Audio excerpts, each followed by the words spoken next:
accessible, you go that one, that one, that one.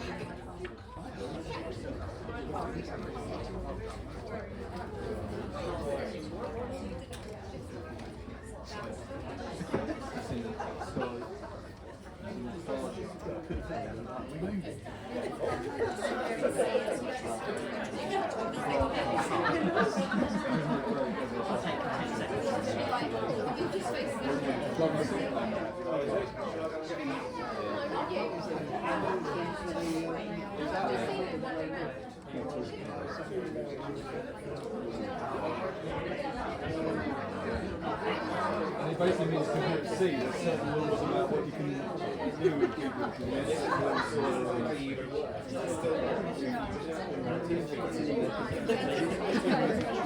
That's the thing, you're not obliged by, you can't claim asylum on the sea, can you?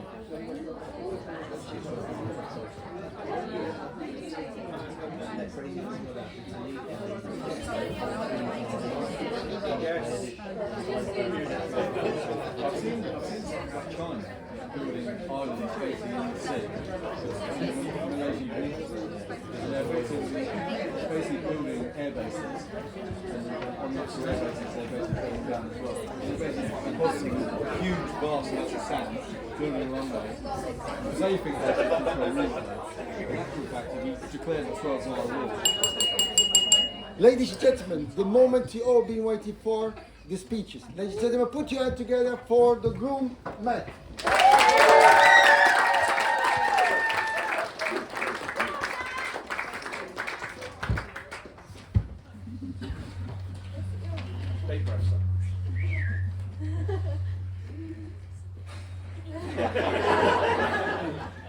First of all, Harriet, can I just say you look incredible today. Yay! I don't know how I managed to find brains as well as beauty. Thank you to our parents, Paul, Liz, Mark and Sarah, for making this day possible. Again to Harriet's family, thank you for always making me feel so welcome to your family.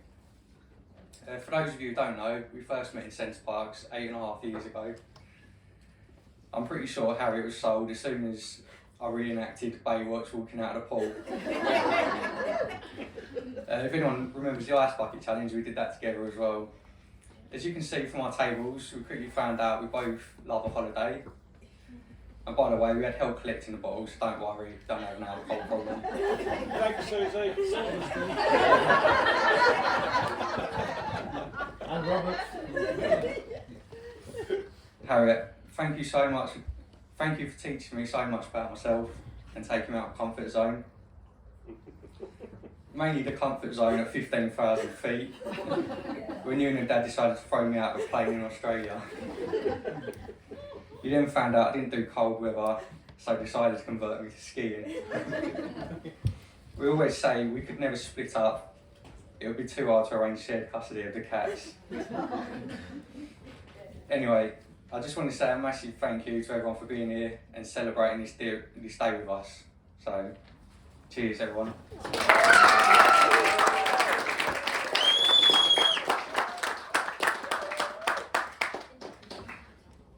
And I'm just going to pass over to Harriet's dad, Paul. Yep. Right, before I start, I've got a couple of prezzies. Only for Harriet and Matt. Do apologise.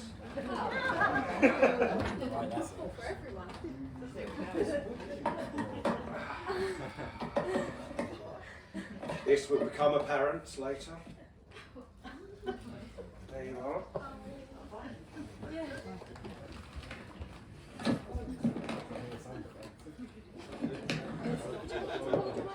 No, it's okay. There you are. Thank you. That one's for you. I do have one as well. Oh, actually. I'll have a look at that one as well. That might be yours as well. Right, anyway, I've put a little speech together.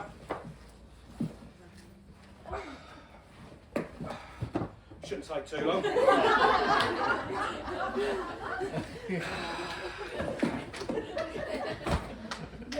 Right. Sorry. Anyway, on behalf of Sarah, Mark, sorry. You're still doing it. I love her for On behalf of Sarah, Mark, Liz and myself, we'd all like to thank you for joining us today to celebrate the love that Harriet and Matt have got for one another. So what can I tell you about the person formerly known as Harriet James? Well, Harriet wasn't biased. Harriet was an absolutely stunning baby. She had these piercing sapphire blue eyes, absolutely no hair for months, not a hair on her head, but she was a really happy little baby. When she was born, myself and Liz decided to name her Harriet, which means home ruler, a testimony to strength and leadership, which I think really describes her well. Unfortunately, at the age of around 3, Harriet decided that that name wasn't suitable for her, so went round telling everybody her name was Chelsea.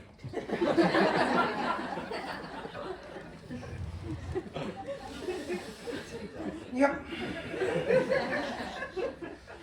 Liz and I have always known that she's been a very determined young woman, so to be honest, Matt, you didn't really stand a chance, son. So a few facts you might want to know about Harriet, or you might not know about Harriet. Actually, you'd know this one. Harriet loves a glass of Prosecco, a bit like her Auntie Susie.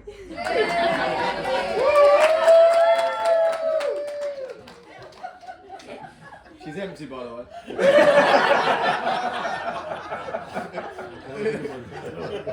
No surprise there. She's a qualified scuba diver. She's performed numerous times in dance shows.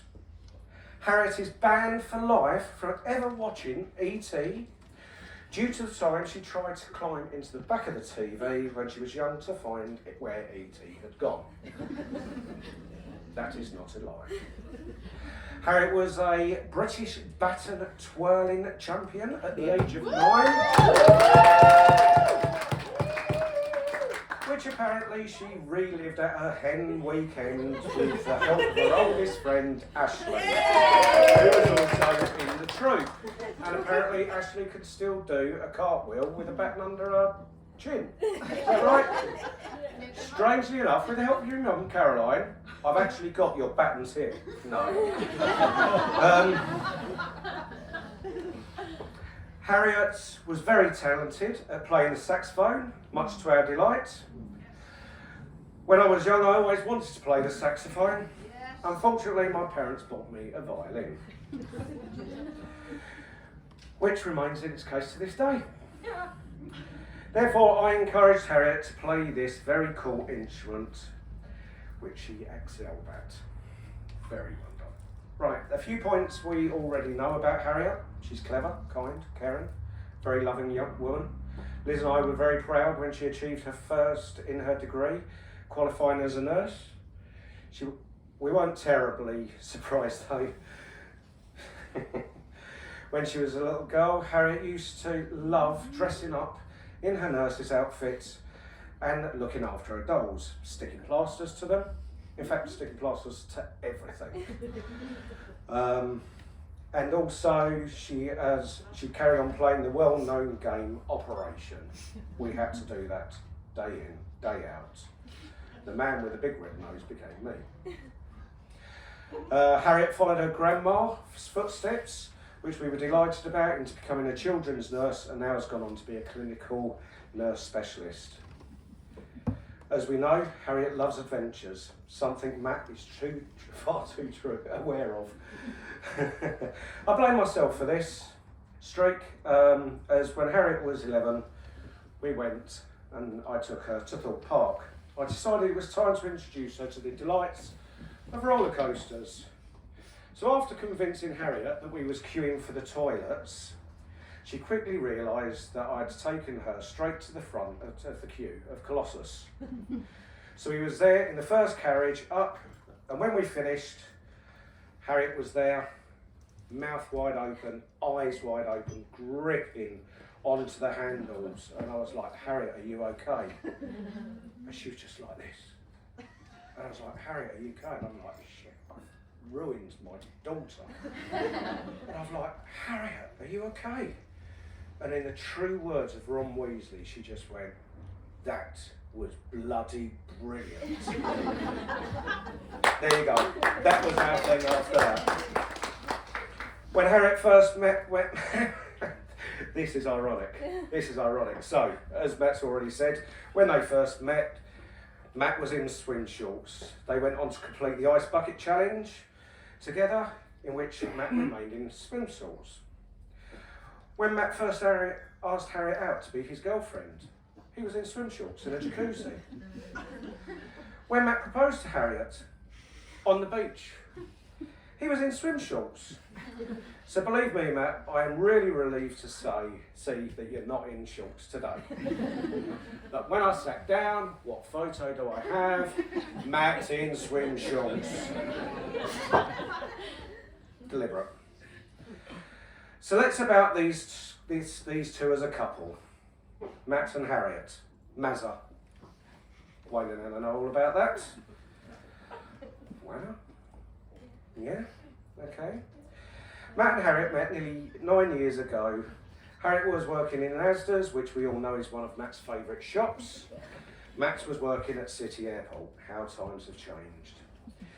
During their time together, they have literally travelled the world, which is in the evidence by all the tables that you see today in the different countries that they visited. They have two lovely furballs, Frank and Letty, which they live together with in their forever home. I'm sure you can agree that Matt and Harriet bring out the best things in each other, and they're the ideal couple. Myself and Liz could not be happier to have a better son-in-law. And seriously, Mark, Sarah, you've truly raised a remarkable young man.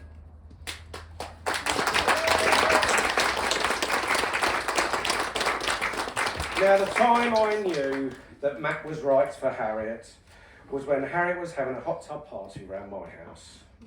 Matt disappeared for quite some time, and I went up to Harriet and I said, "Where's Matt?" She went, "I haven't got a clue. He's disappeared." It was like 15 minutes.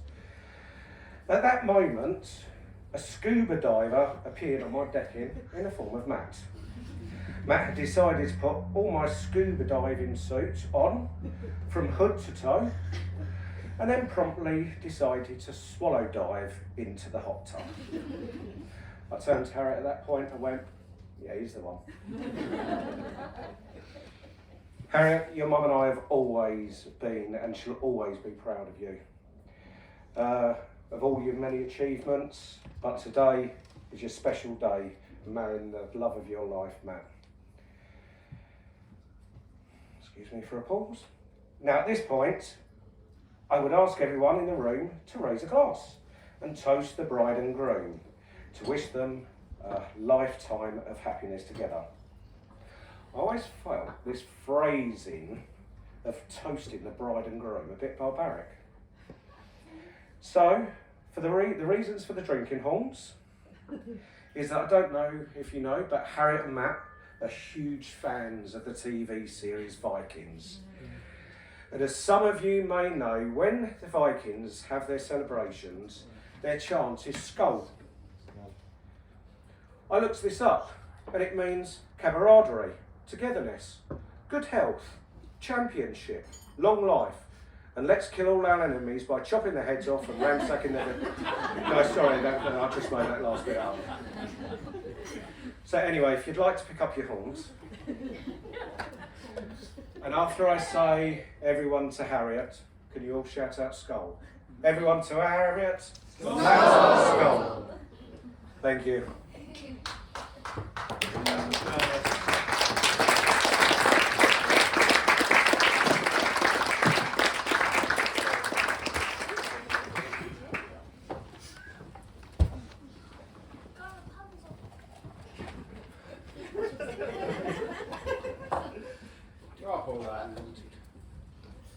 Hello everyone, good afternoon. For those of you who don't know me, I'm Paul, Matt's oldest brother. Today, I stand here with the immense privilege of being one of Matt's best men. The other best man is Ben, who's sitting over there.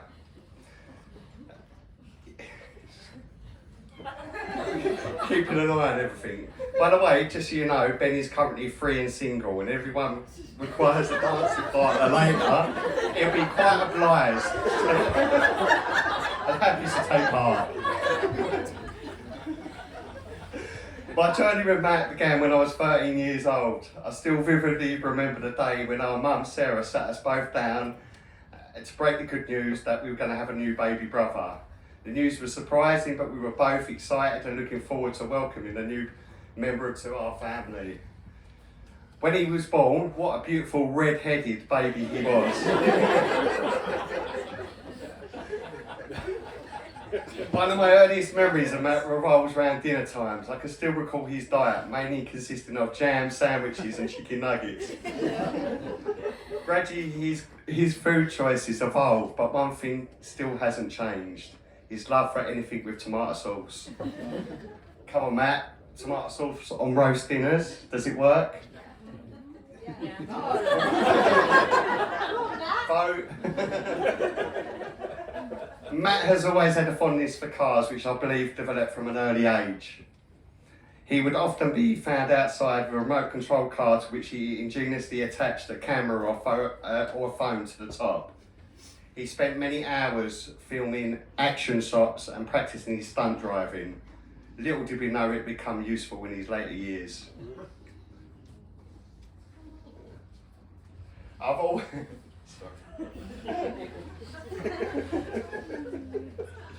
always referred to Matt as my little brother, but I can't really say that now. His diet must have changed, looking at the size of those arms and not to forget the chest. I found out recently Harriet lists his chest as her favourite part of his body.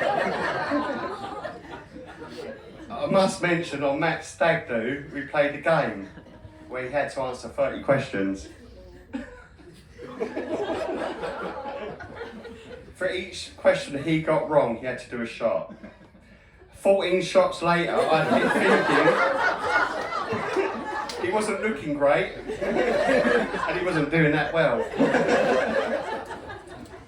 I won't comment on the other 29 questions, but believe me, I now know my sister-in-law Harriet a lot better than I had previously.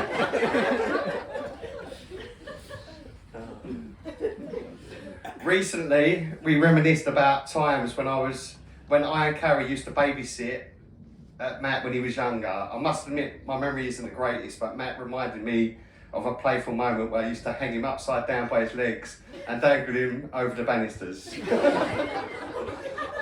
He seemed to enjoy it. No hospital visits were required. I did have to tell him that I'd been up the pub almost the afternoon beforehand, and the look he gave me wasn't that great. Now he's older, we can do things we enjoy doing, like visit the hairdressers together.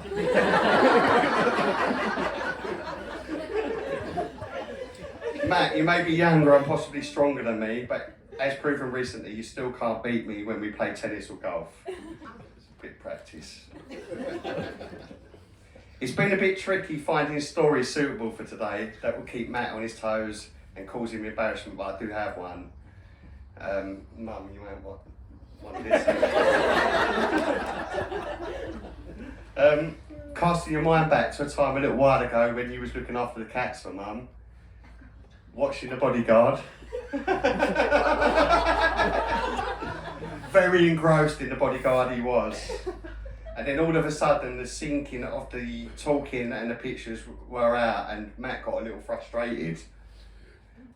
So you aimed a remote control at the floor but misjudged how bouncy Mum's carpet was, resulting in the remote control bouncing up and smashing the TV screen. Not knowing what to do, you came up with a brilliant plan. I blamed it on the cat, Alfie. So he walked into the TV and knocked it over. Obviously, Mum and Mark, you did not have a clue until today. But we thought it was best to clear Alfie's name before you start married life.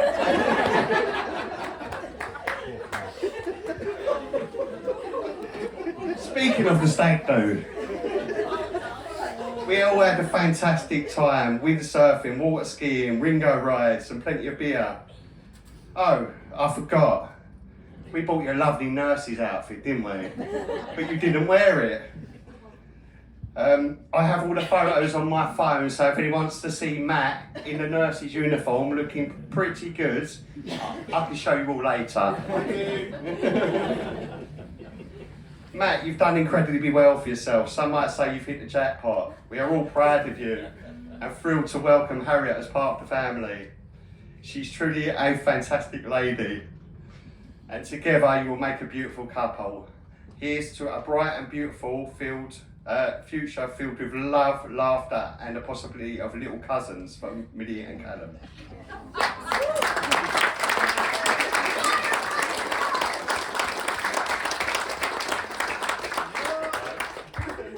So please everyone, raise your glasses to Matt and Harriet. And you, Mr. and Mrs. Rivet. May the journey together be filled with endless joy and love. Cheers.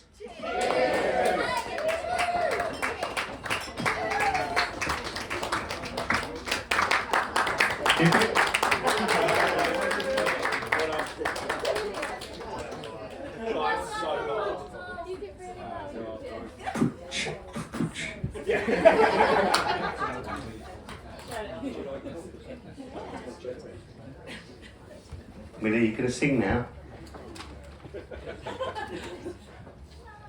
Who's next? That's it. Now to the pub. To the bar.